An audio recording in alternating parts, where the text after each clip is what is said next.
ಮದುವೆ ಮ್ಯಾಚಿಂಗ್ ಬಂದಾಗ ಧನುಸು ರಾಶಿ ಅಂದರೆ ಸ್ವಲ್ಪ ಹಿಂದೆ ಮುಂದೆ ನೋಡೋದಿಲ್ಲ. ಏನಾರ ಈ ಧನುಸು ರಾಶಿ ಆಗಿಬಿಟ್ಟು ಗುರು ಏನಾರ ಇಲ್ಲಿ ಕೂತ್ಕೊಂಡ್ಬಿಟ್ಟಿದ್ರೆ ಉಚ್ಚ ರಾಶಿಲಿರುತ್ತೆ. ಕುಂಡಲಿಯಲ್ಲಿ ಯಾವುದೇ ದೋಷ ಇರಲಿ ಎಲ್ಲ ಡಿಲೀಟ್. ಮುಂದಾಗುವ ಅನಾಹುತಗಳನ್ನು 50-60% ತಪ್ಪಿಸಬಹುದು. ಉಚ್ಚ ಸ್ಥಿತಿಯಲ್ಲೋ ಸ್ವಸ್ಥಾನದಲ್ಲೋ ಗುರು ಇದ್ಬಿಟ್ರಂತೂ ಅವ್ರಿಗೆ ಗುರುಗೆ ಗಣಕೂಟ ಬರದೇ ಇದ್ರೂ ಮದುವೆ ಮಾಡ್ಬೋದು. ಈ ರಾಶಿಯವ್ರಿಗೆ ಮನುಷ್ಯನಿಗೆ ಅತೀವ ಕೋಪ ಮತ್ತು ಹಠ, ಅತಿಯಾದ ಕ್ರೋಧ, ದ್ವೇಷ, ಮಾತಿಗೆ ಮುಂಚೆನೇ ಕೈ ಎತ್ತೋದು, ಜಗಳಕ್ಕೆ ನಿಲ್ಲೋದು, ಈ ರೀತಿ ಭಾವವನ್ನು ಮಾಡೋದು ಎರಡೇ ಗ್ರಹಗಳು.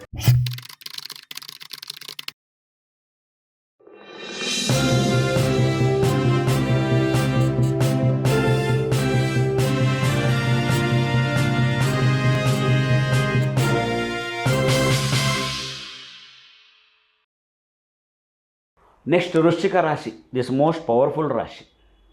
ನೋಡಿ, ಕರೆಕ್ಟಾಗಿ ಜ್ಞಾಪಕ ಇಟ್ಕೊಳ್ಳಿ. ಕುಜನಿಂದ 4ನೇದು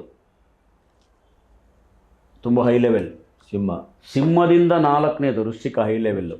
ಹೆಂಗೆ ನೋಡಿದ್ರಿ ಟ್ರಯಾಂಗಲ್ ಕನೆಕ್ಷನ್ ಹೆಂಗೆ ಬಂದಿದೆ?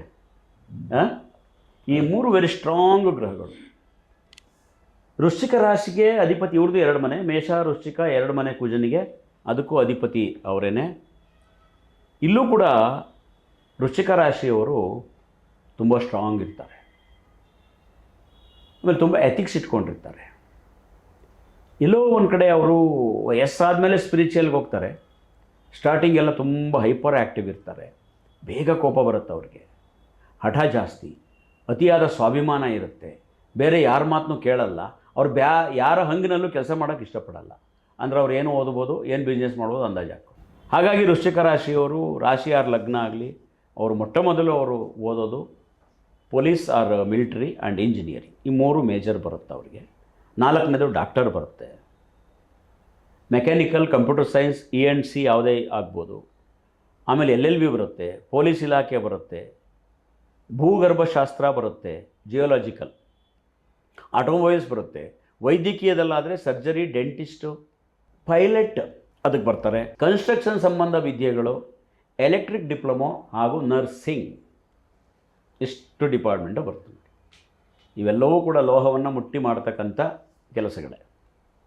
ಅವ್ರು ಬಿಸ್ನೆಸ್ ಮಾಡೋದಾದರೆ ರಿಯಲ್ ಎಸ್ಟೇಟ್, ಮದ್ಯ ಮಾರಾಟ, pet shop, dog breeding and caring, ಕೋಳಿ ಮತ್ತು ಮಾಂಸ ಮಾರಾಟ, metal related business, home appliances, mixie, washing machines, kitchen items ಇದು ಮಾಡ್ತಾರೆ. ಗ್ಯಾಸ್ ಏಜೆನ್ಸಿ, ಪೆಟ್ರೋಲ್ ಬಂಕ್ ಹಾಗೂ driving, heavy or light vehicles, ಈ ಲಾರಿ, ಆಮೇಲೆ JCB ಅವೆಲ್ಲ ಬರ್ತಲ್ಲ, ಆ ವೆಹಿಕಲ್ಸ್ ಮಾಡುವಂಥದ್ದು. ಬೇರೆ ಗ್ರಹಗಳ ಸಂಪರ್ಕ ಬಂದರೆ ಬೇರೆ ಬೇರೆ ಉದ್ಯೋಗ ಸಾಧ್ಯತೆ ಇರುತ್ತೆ. ಉದಾಹರಣೆಗೆ ಶುಭಗ್ರಹಗಳಾದಂಥ ಗುರು, ಚಂದ್ರ, ಶುಕ್ರ ಸಂಪರ್ಕ ಬಂದರೆ ಇವರು ಯಾವುದೇ ವೃತ್ತಿಯನ್ನು ಹೊಂದಬಹುದು, ಅದೊಂದು ಆಪ್ಷನ್. ರಾಹು, ಕೇತು, ಶನಿ ಪಾಪಗ್ರಹಗಳ ಸಂಪರ್ಕ ಬಂದರೆ ವಿದೇಶಿ ವಸ್ತುಗಳ ಮಾರಾಟ, ವಿದೇಶದಲ್ಲಿ ಕೆಲಸ, ಇಲ್ಲೀಗಲ್ ಆ್ಯಕ್ಟಿವಿಟೀಸ್ ಬಂದ್ಬಿಡ್ತಾರೆ. ಸ್ವಲ್ಪ ಈ ಕೋಪ ಕಂಟ್ರೋಲ್ ಇಲ್ಲ ವೃಶ್ಚಿಕ ರಾಶಿಯವ್ರಿಗೆ. ಅವ್ರಿಗೆ ಏನಾಗ್ಬಿಡುತ್ತೆ ಅಂದರೆ ಪಾಪಗ್ರಹಗಳ ಸಂಪರ್ಕ ಬರಬಾರ್ದು. ಅದಕ್ಕೆ ಆ ವೃಶ್ಚಿಕ ರಾಶಿಗೆ ಪಾಪಗ್ರಹಗಳ ಸಂಪರ್ಕ ಬಂದುಬಿಟ್ರೆ ಅವ್ರ ಮ್ಯಾನ್ ಹ್ಯಾಂಡ್ಲಿಂಗ್, ಅದು ಯಾವುದೇ ಕೋಪಕ್ಕೆ ಹೋಗ್ಬಿಡ್ಬೋದು, ಮ್ಯಾನ್ ಹ್ಯಾಂಡ್ಲಿಂಗ್ ಮಾಡಿಬಿಡುತ್ತೆ. ಸ್ವಲ್ಪ ಅದು ಅಪರಾಧ ವಿಭಾಗಗಳಿಗೆ ಅವ್ರನ್ನ ತೊಡಗಿಸ್ಕೊಂಡ್ಬಿಡ್ತಾರೆ. ಹಾಗಾಗಿ ಮುಂಚೆನೇ ಜಾತಕ ಬರೆಸ್ಕೊಂಡು ಮಕ್ಕಳು ತಿಳ್ಕೊಂಡಿದ್ದರೆ ಬಾಲ್ಯದಲ್ಲಿ ಅದನ್ನು ಪರಿಹಾರ ಮಾಡ್ಬೋದು. ಅವ್ರನ್ನ ಸಾತ್ವಿಕದೆಡೆಗೆ ಡೈವರ್ಟ್ ಮಾಡ್ತಕ್ಕಂಥ ಕೆಲವು ಶಾಸ್ತ್ರ ಪೂಜಾ ವಿಧಿಗಳನ್ನ ಮಾಡ್ಬೋದು. ಮುಂದಾಗುವ ಅನಾಹುತಗಳನ್ನು 50-60% ತಪ್ಪಿಸಬಹುದು. ಈ ರೀತಿಯ ಹವ್ಯಾಸಗಳಿಗೆ ಮನಸ್ಸು ಹರಿಯದಾಗೆ ನಾವು ಮಾಡಬಹುದು, ಅದು ಈಸಿ. ಯಾಕೆ ಅಂದರೆ ಕುಜ, ರಾಹು ಗ್ರಹಗಳು ಮನುಷ್ಯನಿಗೆ ಅತೀವ ಕೋಪ ಮತ್ತು ಹಠ, ಅತಿಯಾದ ಕ್ರೋಧ, ದ್ವೇಷ, ಮಾತಿಗೆ ಮುಂಚೆನೇ ಕೈ ಎತ್ತೋದು, ಜಗಳಕ್ಕೆ ನಿಲ್ಲೋದು, ಈ ರೀತಿ ಭಾವವನ್ನು ಮಾಡೋದು ಎರಡೇ ಗ್ರಹಗಳು, ಕುಜ ಮತ್ತು ರಾಹು.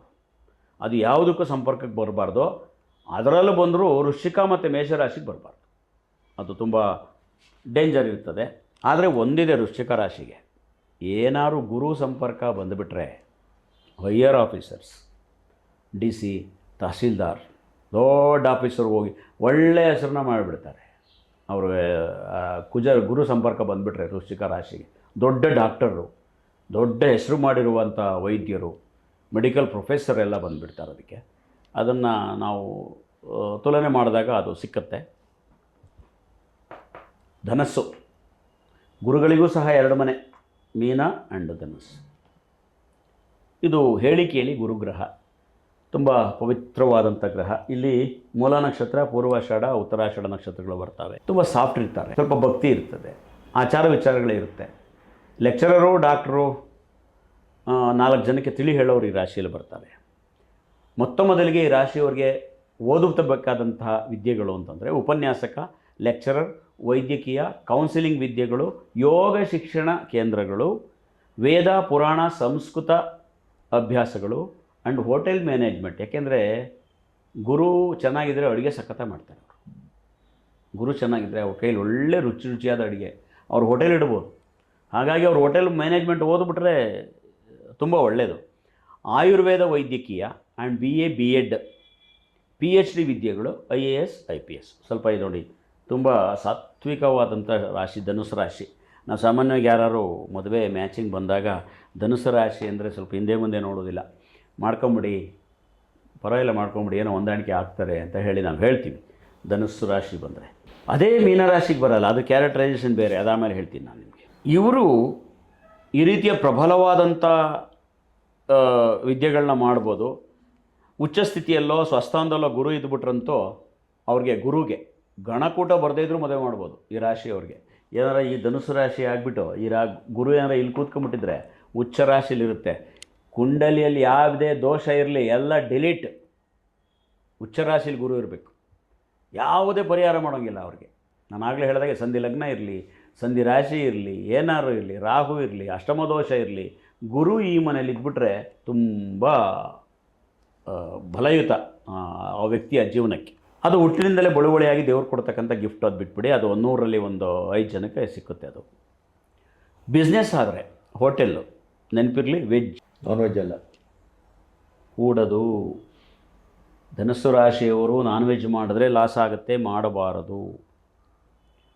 ಡಿಪಾರ್ಟ್ಮೆಂಟಲ್ ಸ್ಟೋರ್ಸ್, ಆಹಾರ ಪದಾರ್ಥಗಳ ಮಾರಾಟ, ರೆಡಿಮೇಡ್ ಫುಡ್ಸ್ ಎಲ್ಲ ಮಾಡ್ತಾರಲ್ಲ ಸರ್, ಉಪ್ಪಿನಕಾಯಿ, ಈ ಚಟ್ನಿ ಪುಡಿ, ಹೌದು, ಅದೆಲ್ಲ ಗುರು. ಗ್ರಂಥಿಗೆ ಅಂಗಡಿ ಬಹಳ ಮುಖ್ಯವಾಗಿ, ದೇವಸ್ಥಾನಗಳ ಅಕ್ಕಪಕ್ಕ ಇರುತ್ತೆ, ನೋಡಿದ್ದೀರ. ಬಟ್ಟೆ ಅಂಗಡಿ, ಶಾಲಾ ಕಾಲೇಜುಗಳ ನಿರ್ವಹಣೆ, administration, school and colleges, medical shop, tutorial ನಡೆಸೋದು, ಶಿಲ್ಪಕಲೆಗಳ ಮಾರಾಟ ಮಳಿಗೆ, ದೆನ್ ಫಿಸಿಯೋಥೆರಪಿ ಲ್ಯಾಬ್ ಸೆಂಟರ್ಗಳು, ಪುಸ್ತಕ ಮಾರಾಟ ಮಳಿಗೆ, ಹೂವು ಹಣ್ಣು ತರಕಾರಿ ಮಾರಾಟ ಮಳಿಗೆ, ರೆಸಾರ್ಟ್ಗಳ ನಿರ್ವಹಣೆ, ಇದು ಅದಕ್ಕೆ ಬರುತ್ತೆ. ಆಯುರ್ವೇದ ವೈದ್ಯಕೀಯ ಮಾರಾಟ ಮಳಿಗೆ, ಈ ಸ್ವಾದಿಷ್ಟ ಆಹಾರಗಳು, ಮಿಲೆಟ್ಸ್ ಎಲ್ಲ ಮಾರ್ತಾರಲ್ಲ, ಆಹಾರ ಆಯುರ್ವೇದ ಸಂಬಂಧಪಟ್ಟಂಥ ಆ ರೀತಿ ಫುಡ್ಸ್ ಅಂಗಡಿಗಳು, ಪಶುಗಳ ಆರೈಕೆ ಕೇಂದ್ರ, ಈ ಗೋಶಾಲೆ, ಹಾಲಿನ ಡೈರಿ, ವೃದ್ಧಾಶ್ರಮ ಮತ್ತು ಅನಾಥಾಶ್ರಮಗಳ ನಿರ್ವಹಣೆ, ದೇವಾಲಯ ಮಠ ಮಂದಿರಗಳ ಟ್ರಸ್ಟ್ ನಿರ್ವಹಣೆ, ಈ ರೀತಿಯ ಸಾತ್ವಿಕ ವೃತ್ತಿ ವಿದ್ಯೆಗಳಿಗೆ ಗುರು ಕಾರಕರಾಗಿರುತ್ತಾರೆ.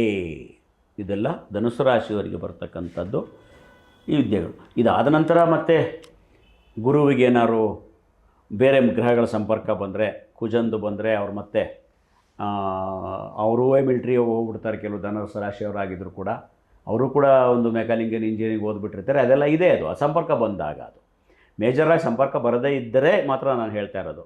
ಸಂಪರ್ಕ ಬಂದರೆ ಅವ್ರ ವೃತ್ತಿ ವಿದ್ಯೆ ಚೇಂಜ್ ಆಗುತ್ತೆ. ಅದನ್ನು ಅವ್ರವ್ರ ಕುಂಡ್ಲಿನೇ ನೋಡ್ಕೋಬೇಕು. ಯಾಕೆಂದರೆ ಇದು ಜನರಲ್ಲಾಗಿ ಹೇಳೋದು, ಸಂಪರ್ಕ ಬರುತ್ತಾ ಇಲ್ವಾ ಅಂತ ನೋಡೋದು ಅವ್ರವ್ರ ಇಂಡಿವಿಜುವಲ್ ಕುಂಡ್ಲಿಗಳು. ನಮಸ್ಕಾರ, ನಾನು ಪದ್ಮಾವಸಂತಿ ಫಿಲ್ಮ್ ಆರ್ಟಿಸ್ಟ್ ಮಾತಾಡ್ತಾ ಇದ್ದೀನಿ. ಇವತ್ತಿನ ದಿನ ಒಂದು ಸುಸಂದರ್ಭದಲ್ಲಿ ನಾನು ನಾಗರಾಜ್ ಕೋಟೆಯವರ ಮನೆಗೆ ಬಂದಿದ್ದೀನಿ.